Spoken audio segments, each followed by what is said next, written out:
Hello everybody, welcome to Homestead Living Alaska. Wow, that was a bird that just went by there. We are a family of 6 if you are new to our channel, and we live off-grid in Alaska on 160 acres. We bought it just raw land, and we are slowly turning it into a homestead from scratch with minimal money and minimal equipment. Wow. Today we will be doing some real homestead chores.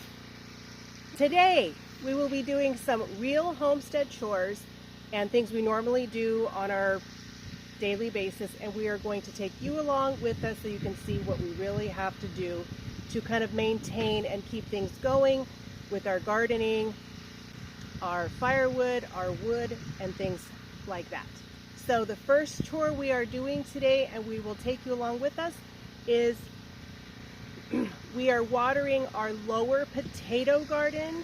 And to do that, we have to connect up 5 hoses, 500 feet of hose from our well all the way down to the potato garden on the hill. So I'll be taking you down there, and we will also see what the potatoes look like. Let's get started.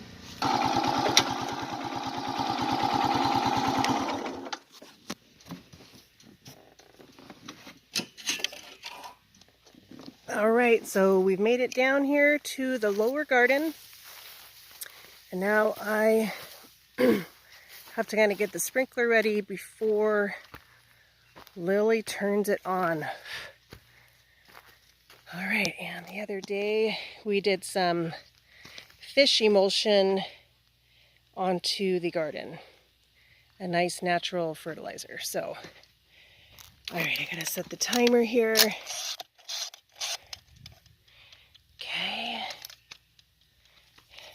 And before the sprinkler comes on, this is how our potatoes are doing. They're doing great. They look nice and healthy, and they're getting their fish emulsion. All right, so it looks like the well is starting to try and come on here.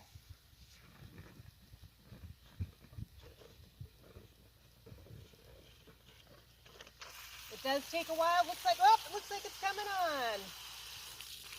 All right, here we go. Woo! I'm going to try not to get the camera wet. I'm going to point it this way. And then once it normally comes on, I will just adjust it so it rotates how I want it to rotate, and then I will head back up the hill.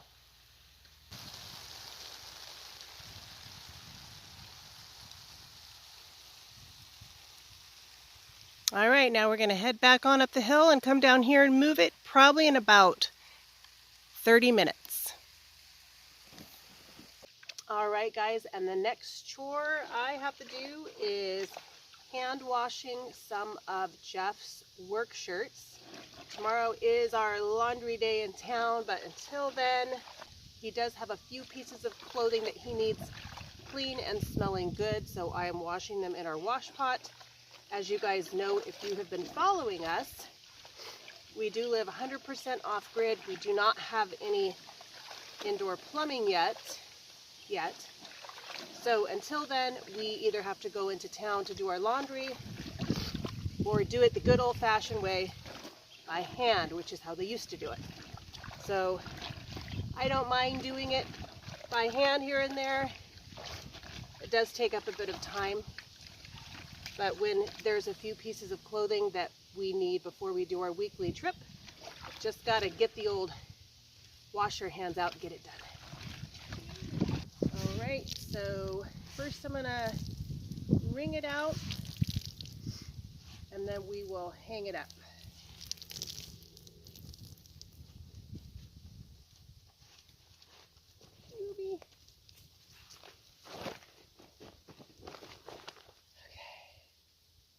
And we like to use the clothespins because the wind does kick up here. So if you've worked really hard on the laundry, it's taken you a lot of time. Without these, it can just fall right onto the ground and get really dirty really fast. So this just makes sure that it stays in place. There we go.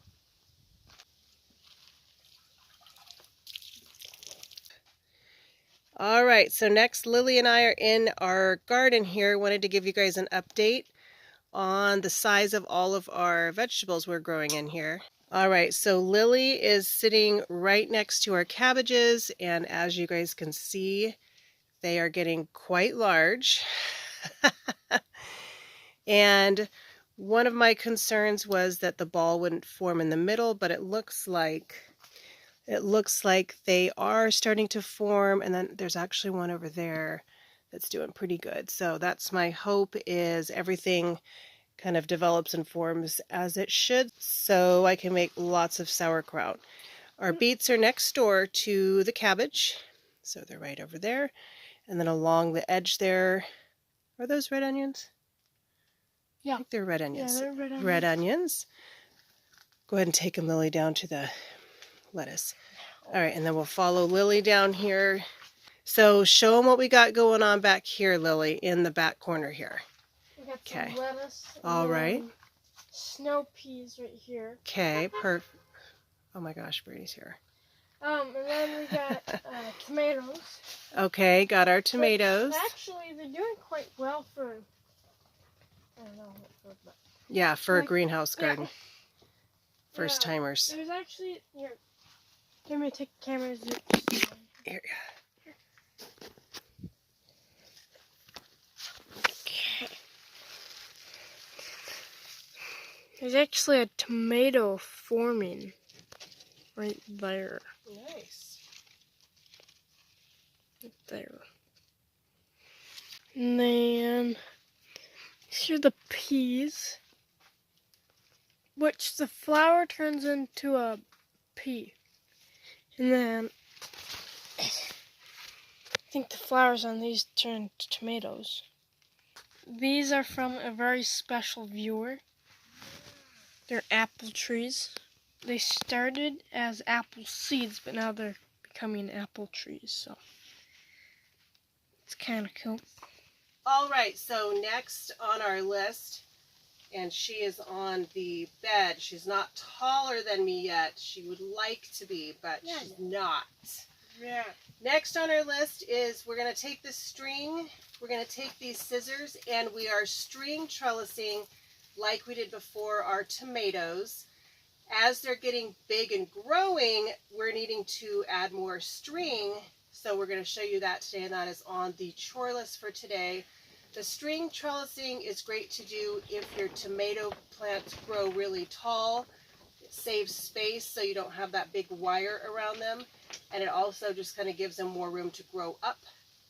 And it's a very simple, clean way to string up your tomatoes. So we're going to show you guys this process. All right, and Lily, before we start string trellising, tell them what you sprayed on the tomatoes and kind of the crop yesterday in here. What'd you spray on it and why? Yesterday I sprayed some diatomaceous earth with some water mixed into it. Right. Onto the plant leaves and underneath it and stuff. So it helps kill the... like the micro bugs. The micro bugs. Tiny bugs. And all that. And then the tomatoes might have worms. No. Mom loves worms, so it's perfect for her. That is not true. But I hate worms. yeah, so I sprayed that on them, and then yeah. Okay, cool. So I think it's going to hopefully work a bit. If you see me scream, it is because I literally hate worms, and I hate especially tomato worms. So everybody has something they're a little scared of or they don't like. I don't mind spiders, I don't mind snakes. But my kids know when you go to the worm area, doesn't work well with me. So, Nana, I know you're watching, my mom, and she used to pay me when I was tiny 25 cents every time I would smush a tomato worm on her plants. Anyways. All right, so we're going to get started. If I fly out of here, now you know why. All right. These branches here that are kind of getting big and starting to kind of bow, those are the ones, you just kind of make them their own little, almost like a crutch. And then all I have is these PVC pipes here to kind of give them a little bracing. Nothing fancy, and really a wonderful viewer sent us this string. So this is free to us, so we are utilizing what she sent us, and it's great. So no extra cost, just using what we've got. All right.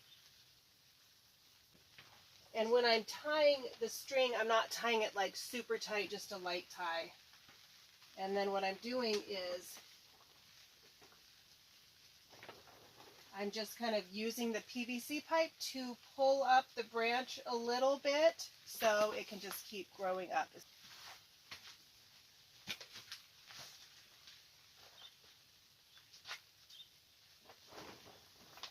I'm going to have Lily do some branches too so she gets experience and learns this skill. So I'm going to get out of the way here and let her give it a try. And, sure. Lily is a great gardener.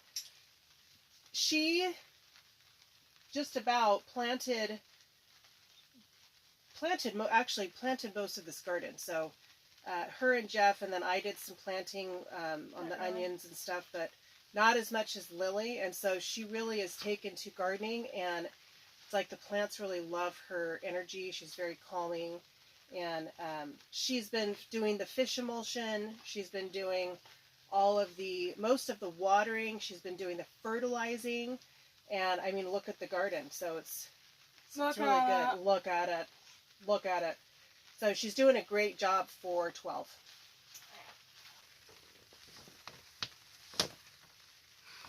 Getting it? Yeah. Probably easier to reach from that side.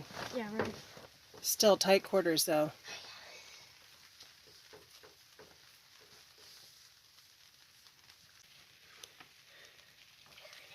Very good.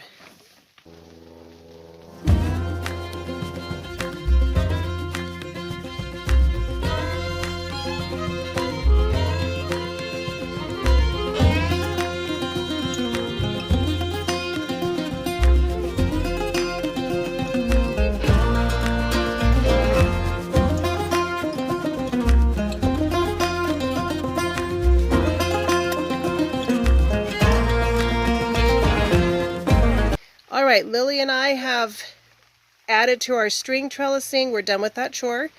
And then Lily was going to teach you guys, she got taught this from Jeff, how we know if a garden needs to be watered or how to check the soil. So what do you do, Lily, when you are trying to decide should you water the garden?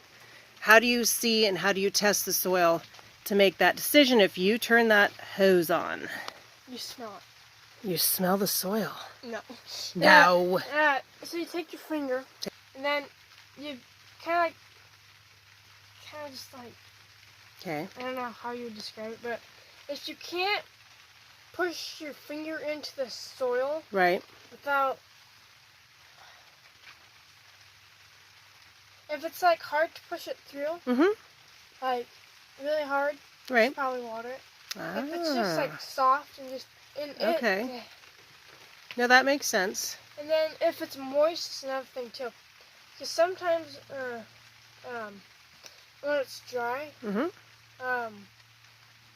looks like it's this on top. Right, it's like a trick.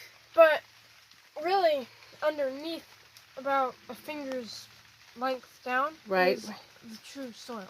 Ah, I gotcha. I like that. What does Dad call that? Because Dad's good at gardening. What does he call that? Finger gauge or something? A finger gauge. She says Lily will ask Dad, which is Jeff. She'll say, Dad, does the garden need some water? And he goes, I don't know, Lily. Use your finger gauge. Huh. Yeah. So she does. So you don't need those fancy tools and, all that fancy equipment. Just need to know the finger gauge, and that's all you need. All right, guys, our next chore today will be cleaning the firebox here. All right, so we are also going to be doing our review on the Beaver Chimney Sweep. We bought this chimney sweeping kit I think it was last year. We've used it probably 3 times so far. So Lily and I are going to be cleaning this. we're going to show you how to do it and kind of give you our honest review because I've never ran the chimney sweep up the chimney. There are 6 sticks like this. And this is a cool chimney sweep because you can do this from the inside of your cabin. You don't have to go up on the roof, which is why we bought this. Because our roof is so tall, like 20 to 22 feet, we didn't want to be cleaning the chimney on ice and fall. The great thing is these clip together and they clip into place, and basically you have about 20 feet of this that extends all the way up to past the 2nd story. And then once you get that all connected, let's see, you hook up a certain part to your drill. Then you want to turn the drill on and it actually spins the end part, which I will show you in a minute here. And again, the beauty of this style of chimney cleaning is you can do it from inside of the cabin and you don't have to get up on the icy, cold, horrible roof in the weather with a ladder. Okay, so the first thing we're going to do is put this guy in. He goes in first and he's going to be pushed all the way. Wow. He's going to be pushed up about 20 feet. And one thing I do like about this chimney sweep is these sticks of plastic are very bendable. So I do like that. We're going to save cleaning this firebox till the very, very end because a lot of creosote's going to come down. Actually, let me get a picture of it, what it looks like before so we see how much soot comes out. All right, so I wanted to show you guys what it looked like before we get a bunch of soot coming in. So what I'm going to do is just disconnect this first piece so I can angle it up the chimney better. All right, and then Lily is going to hand me this. Okay. So we have about 3 pieces of clipped plastic. We're going to keep moving it up. And you can kind of hear it. And another thing too we're going to do is, as you might be able to see, stuff's really coming out. When you do whirl this around, it gets extremely dusty. So we're going to put some sort of a towel or something in front of this. Because once you start whirling that around, it gets extremely, horribly sooty in here. I'm going to start giving it first spin here. Wow. That's really dusty. It's really dusty. We opened up a couple of windows and some doors here. It's pretty sooty, so. All right, hold it as tight as you can. I don't have any fancy tape or anything like that, so we're just going to use what we have, which is the name of the game when you live this way. And here we go. Wow.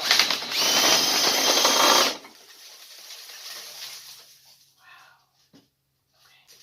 So Jeff said too, to go all the way to the top of the cap, basically put my arm in here and go up as far as I can so I get the top of that cap. I'm sure there are other better ways to do this, but this is how we're going to do this today. So Lily went outside. Okay, she's going to see if she can see the little spinny top go where the chimney cap is. So we're going to see if she can put it kind of a visual on it. All right.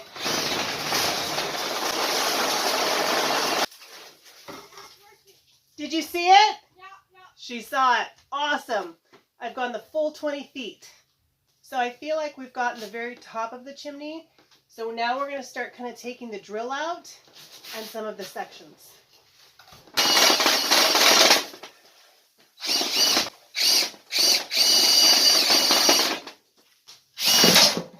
Did it come out yet? I don't know. I don't think so.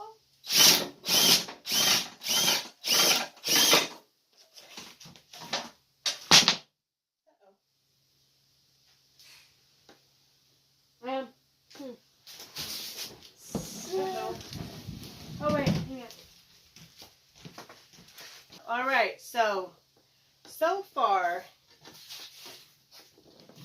it was doing great, and then this came apart from this, so not too happy about that, but hopefully we have 1, 2, 3, 4, 2 sticks connected here, or we could have a problem. So we're going to pull these out.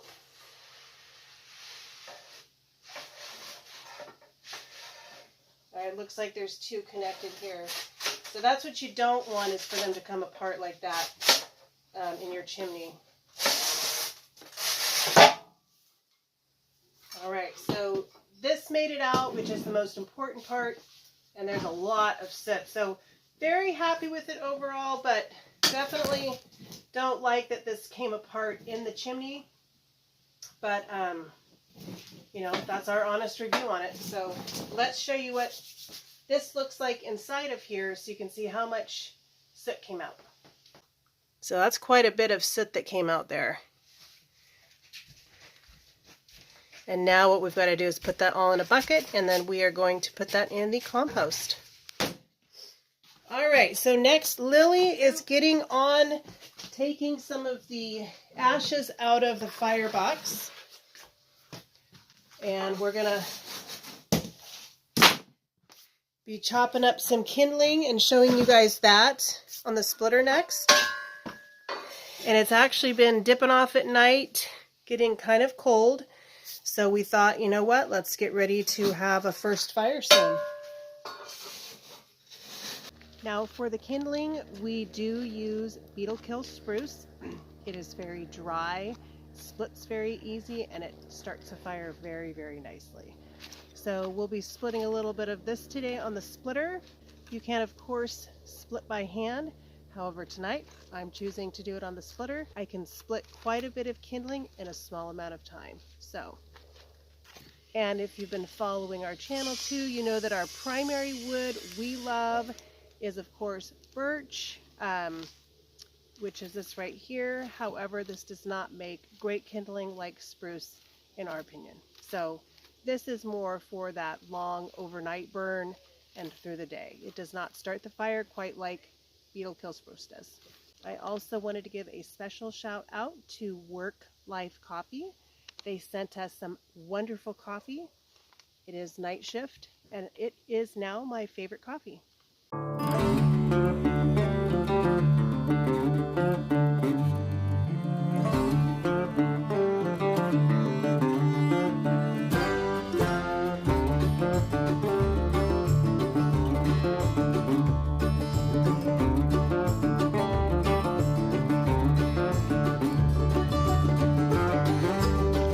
Guys, so I have got a jump start on my kindling here.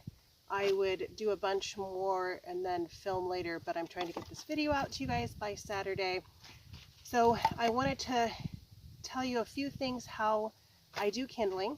So first is I like to leave a variety of sizes, because as you are building the fire, you know, you'll take the tinier pieces and you'll build the fire on that, but then you'll want to slowly add the bigger pieces on top as your fire gets going and gets hotter.